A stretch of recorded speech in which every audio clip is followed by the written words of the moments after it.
नसीन, जंग के खतरात मुसलसल मंडला रहे हैं और उसकी वजह यह है कि लेबनान पर बमबारी जारी है।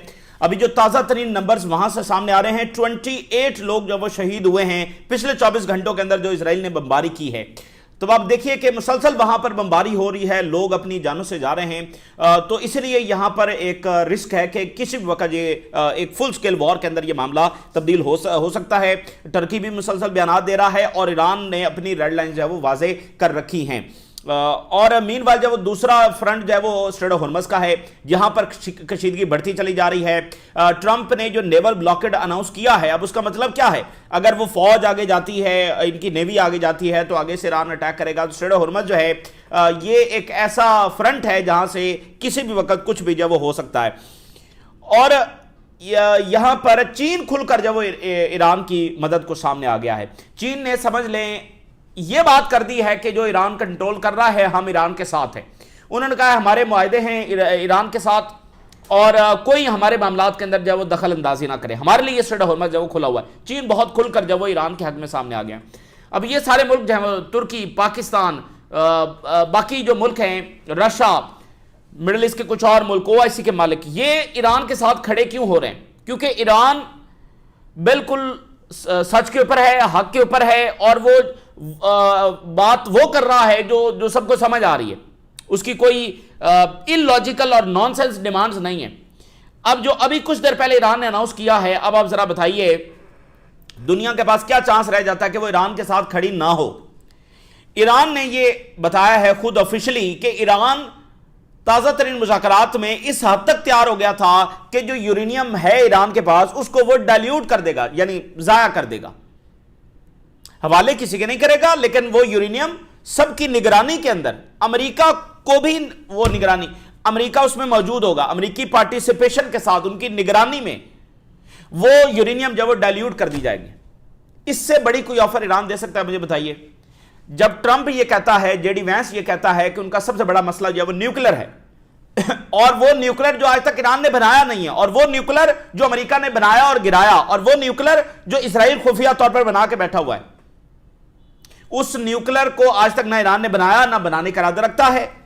और ये जो यूरेनियम इनरिच ईरान ने की, ये उस वक्त के बाद की जब ट्रंप जो है वो न्यूक्लियर डील से निकल गया। आज अमेरिका में ये बात खुलकर हो रही है कि वो एक बेहतरीन मुआहदा था जो 2015 में ईरान के साथ हुआ, जिसको ट्रंप जो है वो नेतन्याहू के कहने पर निकल गया। तो ईरान यूरेनियम को डाइल्यूट करने के लिए तैयार था। इससे आगे मुझे बताइए ईरान कहां जाए, किस हद तक जाए? अपने मिसाइल हवाले कर दे अमेरिका के, उसके बाद फिर ईरान को बचाने के लिए कौन आएगा? अगर ईरान बचा हुआ है तो अपने मिसाइलों की वजह से बचा हुआ ना। तो बात यह है कि इसलिए मुल्क खड़े हो रहे हैं कि भाई ईरान के साथ इतनी ज्यादती, वो इतनी डिमांड्स को मानने के लिए तैयार है, फिर भी उसके ऊपर जंग मसलत करनी है। और अमेरिका इस इतनी बड़ी ऑफर के बावजूद पीछे क्यों हटा? क्योंकि इसराइल ये चाहता ही नहीं है कि ईरान के साथ कोई इंगेजमेंट हो। यहां पर नाज़रीन मसला ये नहीं है कि उनको कोई बेहतर डील चाहिए, उनको डील ही नहीं करना है ईरान से, ये मसला है। उनको ईरान को तबाह करना है, वगरना ये डील तो 2015 में हो गई थी। ट्रंप आकर उससे निकला ना, और ओबामा के खिलाफ नेतन्याहू ने जाकर जो कांग्रेस में स्पीच की, ओबामा को ये इसलिए अच्छा नहीं, हालांकि ओबामा ने कौन सा अच्छा किया है जो लिबिया में उसने किया, जो शाम में किया, उसने तो कोई ऐसा काम नहीं किया कि जिस पर उसको शाबाशी दी जाए। लेकिन ईरान के मामले में वो पीछे हटा क्योंकि उसको पता था कि ये जंग महंगी पड़ेगी अमेरिका को, और नेतन्याहू ये प्लान लेकर गया ओबामा के पास, ओबामा ने रिजेक्ट किया। तो इसलिए ये ओबामा के खिलाफ काफी ज्यादा इसने हर्जा सराई जब वो की। तो अब मुझे बताइए मुल्क क्यों नहीं खड़े होंगे? और आज जो एक वाकया हुआ है, बहुत बड़ा वाकया है, ये एक बदलती हुई दुनिया का एक और आप कहने की अनाउंसमेंट सामने आई है। Pakistan, Iran and central Asia आज बाकायदा तौर पर, बाज़ाब्ता तौर पर ट्रेड रूट का आगाज हो गया है। साउथ एशिया से सेंट्रल एशिया कनेक्ट हो गया है वाया ईरान। ये बहुत बड़ी डेवलपमेंट है। जो आप अमेरिकी हेजेमनी का खात्मा कहते हैं, या जिसको आप न्यू वर्ल्ड ऑर्डर कहते हैं, उसमें क्या है? उसमें वन ऑफ द पिलर यह है कि वो ट्रेड रूट्स बनाए जाएंगे जो अमेरिकन कंट्रोल से बाहर होंगे। ये जो सैंक्शंस हैं, ये सैंक्शंस इंपोज कैसे होती हैं? एक तो जो इंटरनेशनल ट्रांजैक्शन सिस्टम है वो उनके कंट्रोल में है, जिसको अब वो अवॉइड कर रहे हैं थ्रू अदर करेंसी। एंड उसी तरह का एक और ट्रांजैक्शन सिस्टम जो वो लेकर आ रहे हैं। दूसरा, जो ट्रेड रूट्स हैं वो अमेरिका के कंट्रोल में है, तो उसको जिस पर सैंक्शन लगानी होती है वो ट्रेड रूट्स तो उसके कंट्रोल में है। तो ये आजादाना ट्रेड रूट्स का बनना ये उस नई दुनिया की तरफ आम कदम है, अमेरिकी हेजेमनी से छुटकारे की तरफ आम कदम है। और पाकिस्तान ने अब देखिए इतना बड़ा जो स्टेप ले लिया। आपको याद होगा हमने आपको एक बात बताई थी कि ये जो अब पाकिस्तान इंगेज कर रहा है ईरान के साथ और सारे मुल्क, अभी ईरान और सऊदी अरेबिया के फॉरेन मिनिस्टर का फिर रब्ता हुआ कुछ देर पहले, और जो टॉक्स हुई हैं उस पर जो है वो सारा डिस्कस किया गया। सऊदी अरेबिया एंड ईरान एक अंडरस्टैंडिंग के साथ आगे चल रहे हैं, ये बहुत खुशान बात है और ये इजराइल नहीं चाहता। तो हमने आपको बताया था कि ईरान अब इन मुल्कों से, पाकिस्तान को, बाकी मुल्कों को ये कहेगा कि भाई आप हमें ये कंसेशंस दें, आप हमारे साथ तिजारत करें, आप हमसे ऑयल खरीदें। पाकिस्तान और ईरान के दरमियान जो पाइपलाइन है वो कब से अटकी हुई है। तो अब ईरान कहेगा कि भाई आप देखें ना कि अब आप मीडिएटर भी हैं, आपके सामने सारे मामलात हैं, हमारे पास जंगें भी मुसल्लत हो रही हैं, हम सारी डिमांड्स मानने के लिए भी तैयार हैं, लेकिन फिर भी अगर उन्होंने कोई एग्रीमेंट नहीं करना तो ना करें, आप तो जरा आगे बढ़ें और हमसे तिजारत करें और हमसे ऑयल खरीदें। ये अब ईरान की डिमांड्स होगी मुख्तलिफ मुल्कों से, और ये आज उसका बहुत बड़ा सबूत है कि पाकिस्तान, और डेफिनेटली इसमें चाइना के बगैर तो ये हो नहीं सकता था। तो ये जो रूट है जिसमें साउथ एशिया से सेंट्रल एशिया कनेक्ट हो गया है, इसी में आगे रशिया भी शामिल है। ये नॉर्थ साउथ ये कॉरिडोर है जिसमें रशिया ने अल्टीमेटली जो है वो साउथ एशिया से आकर कनेक्ट होना है। ये बहुत बहुत बड़ी डेवलपमेंट है। और फ्रांस से बड़ी खबर है, फ्रांस एग्री हो गया है जिसमें वो ये डिस्कस करेगा कि यूरोपीय यूनियन और जो इजराइल का एग्रीमेंट है ट्रेड के हवाले से, पार्टनरशिप जो एग्रीमेंट है उसको सस्पेंड किया जाए, उसको खत्म किया जाए। जो स्पेन बार बार कह रहा है, स्पेन बहुत प्रेशर डाल रहा है कि ये किया जाए, और वो गजा पर जेनोसाइड के टाइम से वो कह रहे हैं। अब लेबनान पर बमबारी उस वजह से और स्पेन ने बात की है, तो आज फ्रांस भी ये कह रहा है कि ठीक है जी इसको सस्पेंड करें। इस पर बातचीत फ्रांस ने जब शुरू कर दी है। और लास्ट टाइम इसकी अपोजिशन किसने की थी? जर्मनी और हंगरी। हंगरी में वो गवर्नमेंट फारग हो गई है, और जर्मनी की अपनी मैशत पर बन आई है स्ट्रेट ऑफ हॉर्मुज़ की वजह से, और जर्मनी भी कह रहा है जंग रोको जंग रोको, और जर्मनी डेलीगेशन जब वो ईरान जा रहा है। तो हो सकता है इस दफा को कामयाबी मिले, लेकिन अभी तक शायद वो टाइम नहीं आया है। लेकिन अगर वेस्ट ने अपनी मैशत बचानी है तो उसको इस मुनाफकत से निकलना होगा। और यूरोप के अंदर एक मीटिंग होने जा रही है स्ट्रेट ऑफ हॉर्मुज़ को कैसे खुलवाना है उस हवाले से। लेकिन इस मीटिंग का मतलब यह नहीं है कि वो फौज भेज रहे हैं। ट्रंप की स्ट्रेटजी से हट कर वो ये डिस्कस करने जा रहे हैं कि हम क्या ऐसा कर सकते हैं स्ट्रेट ऑफ हॉर्मुज़ खुल जाए, ईरान के साथ टॉक करें, डिप्लोमेसी करें, क्या करें। ये एक बड़ी अहम तरीन मीटिंग जिसमें तमाम यूरोपियन पावर जो हैं वो शरीक हो रही हैं, और बाकी दुनिया की ताकतें भी उसमें शरीक होंगी। यूरोप को अपनी मैशत बचाना होगी। यूरोप के अंदर बहुत बड़ा फ्यूल क्राइसिस पैदा हो रहा है, और जिसमें मुजाहरे भी देखे गए हैं, और रशिया ने उस पर कमेंट किया है। रशिया ने कमेंट करते हुए कहा है कि ये तो अभी आगाज है, अभी आगे आगे देखोगे होगा क्या। जो दिमित्रीव हैं, ये जो रशिया का सोवरन फंड है, ये उसके सरबराह, बड़ी अहम तरीन पोस्ट है, यानी जो 2-3 बड़ी शख्सियात हैं, जिसमें दिमित्री मेदवेदेव हैं, जिसमें सर्जेई लेवरोव हैं जो रशिया के फॉरेन मिनिस्टर हैं, और उसके बाद ये तीसरी अहम तरीन शख्सियत है। अभी ये जो रशिया और अमेरिका के मुज़ाकरात हो रहे थे उसमें भी ये मौजूद थे दिमित्रेव। तो किरिल दिमित्रेव जो है उन्होंने कहा fuel protest in Europe that are just starting.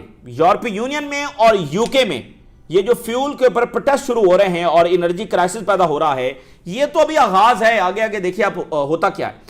और उन्होंने कहा कि ये जो आज एनर्जी क्राइसिस यूरोप भुगत रहा है और डी इंडस्ट्रियलाइजेशन भुगत रहा है, इन्फ्लेशन भुगत रहा है, इसकी वजह यूरोप के वो हुक्मरान हैं जिन्होंने रॉन्ग पॉलिसीज बनाई, रशिया के साथ जंग की, उधर ईरान के साथ जंग की, दोनों से उनके लिए सस्ती एनर्जी आया करती थी, दोनों से एनर्जी बंद हो गई, और अब वहां पर ये मुजाहरे फूट रहे हैं और क्या क्या कुछ हो रहा है। सो किरिल दिमित्रीव ने कहा कि फार्मर्स जो कि किसान हैं वो सबसे पहले मुतासर होंगे, फिर जो इंडस्ट्रियल वर्कर्स हैं वो उसके बाद मुतासर होंगे, और जो डी इंडस्ट्रियलाइजेशन है वो एक्सेलरेट करेगी।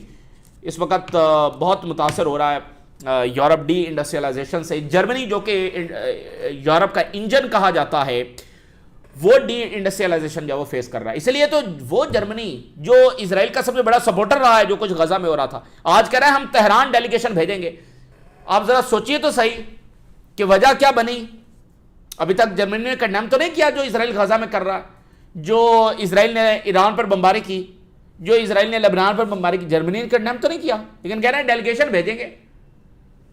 ईरान से बातचीत करेंगे। तो वजह यह है कि अब उनके अपने मफादात पर जब वो बनाई है।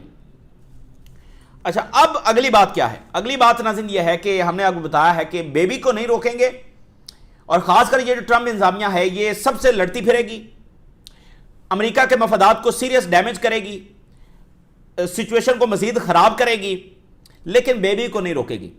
अब जो एक बड़ा वाकया हुआ है, इससे पहले चाइना के टैरिफ लगा देंगे, यूरोप को कहा आओ, यूरोप कह रहा है हम आएंगे नहीं, वहां पर एक फड्डा पड़ा हुआ है।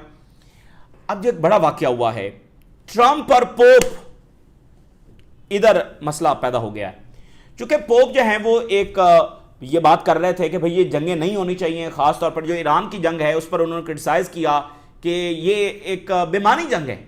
फिर गजा के ऊपर उनका स्टांस है, फिर लेबनान के ऊपर उनका स्टांस है, वो एंटी वॉर वो बात कर रहे हैं कि भाई जंगें नहीं होनी चाहिए। और उन्होंने कहा कि हमारा प्राइम रोल यह है, चर्च का प्राइम रोल यह है कि हम अमन की बात करें, हम एंटी वॉर बात करें, ये हमारी मॉरल ड्यूटी है। मासूम लोग मारे जा रहे हैं, बेमानी जंगें हैं, तो हम जंगें रोकने की बात करें। लॉजिकल बात है, अमन की बात। तो ट्रंप ने बहुत ही बिलो द लिमिट जाकर अल्फाज इस्तेमाल किए हैं, जैसे वो दुनिया में हर लीडर को ह्यूमिलिएट कर रहा होता है और बुरा भला कह रहा होता है। कुछ ऐसी लैंग्वेज उसने जब वो पोप के खिलाफ इस्तेमाल की है, जिस पर बहुत ज्यादा सख्त रिएक्शन आ रहा है यूरोप से और अमेरिका के अंदर से। और एक्स CIA चीफ ने कहा कि ट्रंप को फारिग करो, 25th अमेंडमेंट के तहत जब वो इसको फारिग करो। Trump attacks pope over foreign policy, और बहुत ही यानी उसने बिलो द लिमिट जाकर अल्फाज इस्तेमाल किए। कहता है कि ये जो पोप है he is weak on crime, ये क्राइम को मतलब इसने इस तरह की बात की कि ये जैसे इसको पसंद है crime, and terrible for foreign policy, इसको पता भी नहीं है फॉरेन पॉलिसी क्या होती है, ट्रंप को पता है फॉरेन पॉलिसी का। और कहता है कि मैं इसके ब्रदर को पसंद करता हूं, पोप के जो ब्रदर हैं उनको मैं पसंद करता हूं, और वो इनसे बहुत ज्यादा बेहतर हैं, और वो जो ब्रदर हैं वो मागा के बहुत बड़े सपोर्टर हैं। और ट्रंप ने कहा कि he should focus on being great pope, ये हर एक को कहता है ना कि make Iran great again, so being great pope, इसके ऊपर ये फोकस करे। मुझे वो पोप नहीं चाहिए जो इस बात पर ओके हो कि अगर ईरान न्यूक्लियर बना ले तो उसे मसला नहीं होगा, मुझे ऐसा पोप नहीं चाहिए। और पोप जो हैं उन्होंने लैटिन अमेरिका में जो अमेरिकी पॉलिसी है उसकी भी मुखालफत की है, उस पर ट्रंप ने जो वो बहुत अल्फाज ऐसे इस्तेमाल किए हैं। और फिर अगली बात सुनिए, कहता है कि अगर मैं व्हाइट हाउस में नहीं होता, अगर मैं सदर नहीं होता, तो ये पोप मुंतखब नहीं हो सकते थे। और was only put there by the church because he was an American and I was the president. अच्छा, पोप का जो इंस्टीट्यूशन है उसमें ये कोई मामला है ही नहीं, उनका जो सिलेक्शन का प्रोसेस है उसको कोई इन्फ्लुएंस नहीं कर सकता है। जो उस प्रोसेस को समझते हैं, आपको वो बेहतर तरीके से पता होगा, कोई उसको इन्फ्लुएंस नहीं कर सकता। और ये बहुत बड़ी लघु बात है ये कहना कि पोप को इसने मुंतखब करवाया। वो एक रिलीजियस इंस्टीट्यूशन है एंड फॉर मैनी 100 ईयर्स से है। तो ये सब पोप जो है वो ट्रंप के कहने पर आते रहे। और फिर ये जो कहता है कि उसको अमेरिकन होने के ऊपर सिलेक्ट किया गया, हालांकि ये तो पहला ऐसा वाकया ना, तो इससे पहले भी सारे अमेरिकन जब आते रहे। बहुत अजीबो गरीब बात, बहुत अजीबो गरीब बात उसने की है, और इस पर बहुत बैकलैश जब वहां पर आ रहा है। तो कहता है कि ये कॉमन सेंस अपनी इस्तेमाल करें और अपने रिलीजियस रोल के ऊपर फोकस करें, ना कि सियासत के ऊपर। अच्छा, तो वो कौन सी भी सियासत जब वो पोप ने कर ली है, गजा की जेनोसाइड को कंडेम कर दिया है, लेबनान पर बमबारी को कहा है कि ये रोकी जाए, या ईरान पर जंग को कहा है कि रोकी जाए, तो इसमें कौन सी सियासत में आ गए हैं जी पोप? आप जरा अंदाजा करें। यानी ये शख्स जो है वो किस तरह से एक एक डायमेंशन में अपने आप को डैमेज कर रहा है और अमेरिका को डैमेज कर रहा है। और उधर देखें, ट्रंप का सबसे बड़ा इत्तेहादी कौन है इस वक्त? नेतन्याहू। किसके मशवरे पर यह सारा कुछ हो रहा है? नेतन्याहू, जिसके हाथ पर मिलियंस ऑफ मासूमों की जानें इसने लिया, मिलियंस ऑफ लोग। और उल्टा कह रहा है कि पोप जो है वो क्राइम पसंद करता है। आप जरा अंदाजा करें। तो उसके ऊपर पोप का रिस्पॉन्स आया। पोप इस वक्त कहां पर पहुंचे हुए हैं? अच्छा, चूंकि ज़ायनिस्ट जो है ना, ये पोप के इंस्टीट्यूशन को पसंद नहीं करते हैं, चूंकि पोप जो है उन्होंने क्लियर स्टांस ले रखा है वेटिकन ने फलस्तीन के ऊपर। जिसको ये कभी इन्फ्लुएंस नहीं कर सके। ये यूरोपियन गवर्नमेंट्स को तो इन्होंने इन्फ्लुएंस कर लिया है, लेकिन पोप के इंस्टीट्यूशन को, ये वेटिकन को ये इन्फ्लुएंस नहीं कर सके।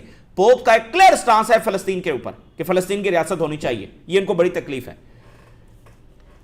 और बहुत सारी और भी चीजें हैं, क्योंकि रियलिटी तो वो जानते हैं ना कि इन्होंने फॉर द 100 ईयर्स क्या कुछ किया हुआ है, तो रियलिटी तो वो जानते हैं। तो पोप इस वक्त कहां पहुंचे हुए हैं, और वहां से उनका जवाब आया। पोप आज पहुंचे हैं अल्जीरिया। ये अफ्रीका का मुस्लिम कंट्री है और अल्जीरिया की तारीख है। अल्जीरिया जो है ये फ्रेंच कॉलोनी था, और फलस्तीन के बाद अगर जहां पर बहुत ज्यादा लोगों ने तकलीफें फेस की हैं, हजारों जानें गई हैं, जुल्म की इंतहा कर दी गई, जुल्म के पहाड़ तोड़ दिए गए, खौफनाक बमबारी की गई, हर तरह का जुल्म किया गया, यह अल्जीरिया था। अल्जीरिया ने जो इंडिपेंडेंस वॉर लड़ी है उसमें फ्रांस ने इतना जुल्म किया, इतना जोर लगाया, इतनी बमबारी की, दसियों हजार लोग, और पता नहीं बहुत तकलीफ है, बहुत लोग जानों से गए।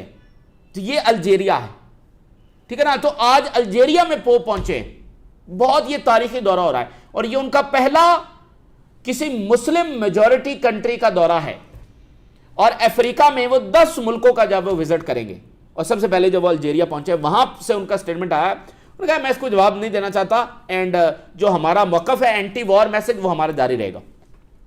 सो Pope Leo says Trump attack will not silence his anti war message.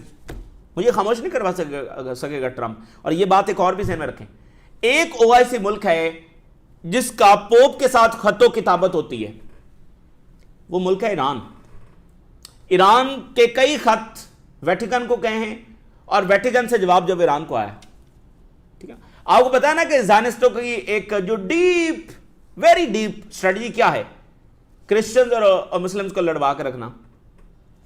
तो इस बात को भी जरा मद्देनजर रखें। तो pope Leo lands in Algeria for historic visit as he starts Africa tour. 10 दिन का यह टूर होगा, और इसमें जो 1954 और 1962 के दरमियान आजादी की जंग लड़ी गई, जो कि फ्रांस के खिलाफ थी, अ क्रिश्चियन कंट्री। सो जो लोग इसमें विक्टिम्स थे उनको ट्रिब्यूट पेश करेंगे पोप।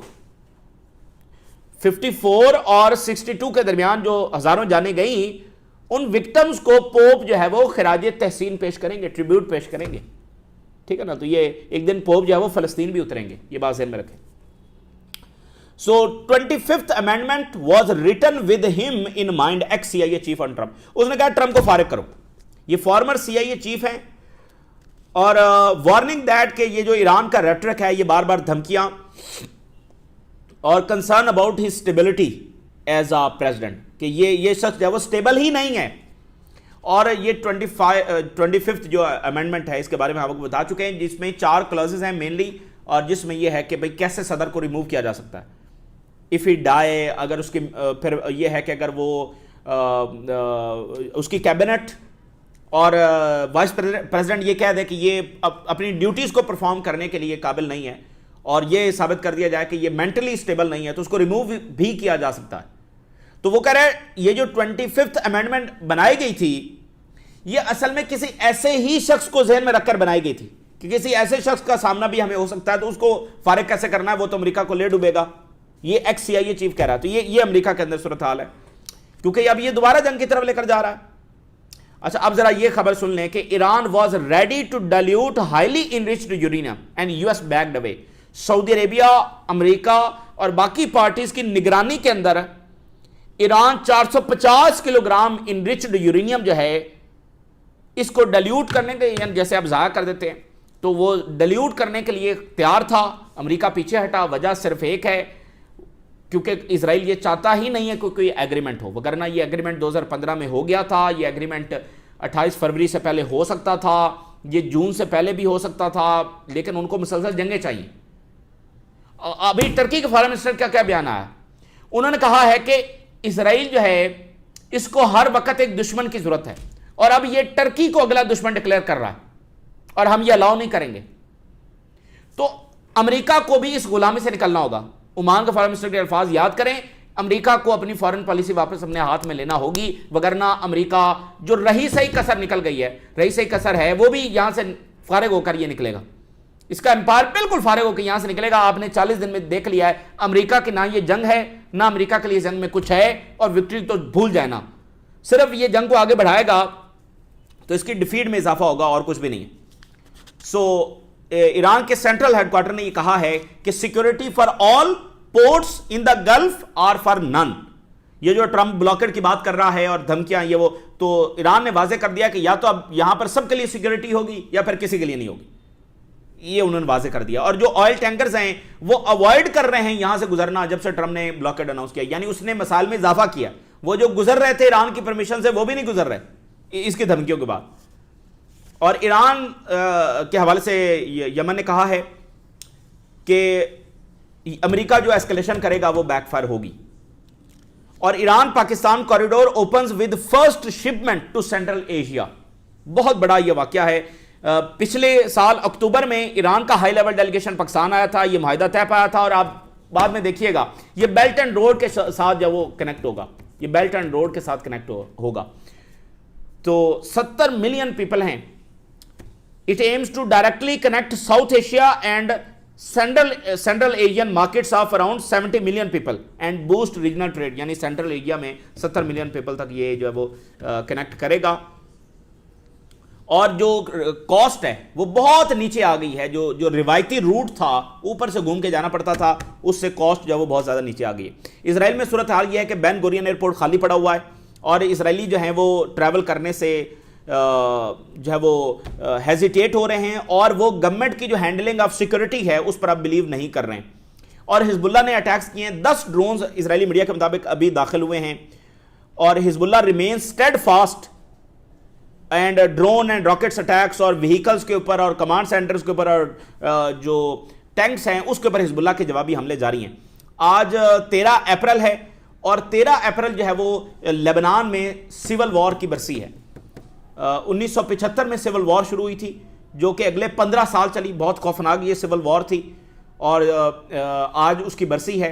इसराइल एक और सिविल वॉर करवाना चाहता है, तो इसके ऊपर लेबनान के प्राइम मिनिस्टर ने स्टेटमेंट जारी किया कि हमें इत्तेहाद के साथ जब रहना होगा। And France again suggest revision of EU Israel agreement after Lebanon strike. Lebanon पर हमले के बाद अब यूरोप जो है, फ्रांस जो है वो कह रहा है कि हम इसको डिस्कस करेंगे कि ये एग्रीमेंट जो वो खत्म किया जाए, इनको करना होगा। फिर आप ये देखिए, अ रोग nation fighting with everyone. Israel यानी कि वो एक बदमाश रियासत और हर किसी के साथ इसका फड्डा है। यूरोपियन कंट्रीज के साथ इसका अलग फड्डा शुरू हो गया है, और कोई भी बात करता है इसकी ह्यूमन राइट्स वायलेशन के खिलाफ, चाहे वो साउथ कोरिया है, चाहे वो टर्की है, चाहे वो यूरोप है, चाहे वो ऑस्ट्रेलिया है, तो ये उनको उल्टा अग्रेसिव अंदाज के अंदर जवाब देते हैं और उसके साथ एक डिप्लोमेटिक जंग जब वो छेड़ देते हैं, तो ये मजीद अपने आप को आइसोलेट कर रहा है। और अब चूंकि बात दुनिया के मफादात पर आ गई है तो ये तमाम इनकी पॉलिसीज जब बैकफायर करेंगी। फ्रांस और बरतानिया होस्ट करने जा रहे हैं स्ट्रेट ऑफ हॉर्मज़ के हवाले से टॉक्स को। अच्छा, इसमें उन्होंने ये कहा है कि ये जो जंग है ये उससे अलग है, यानी इसमें हम कोई जंगी बेड़े नहीं भेजेंगे, लेकिन डिस्कस करेंगे कि कैसे करना है। तो फिर कैसे करना है, एक ही तरीका है कि ईरान के साथ बातचीत करें, ईरान के साथ मुआहदा करें। तो बहरहाल ये फ्रांस और बरतानिया ये मीटिंग जब वो होस्ट करने जा रहे हैं। तो ये इस वक्त की ताज़ा तरीन डेवलपमेंट्स जो आपके साथ शेयर किया, आपने राज लगा करें। इजाज़त, अल्लाह हाफिज़।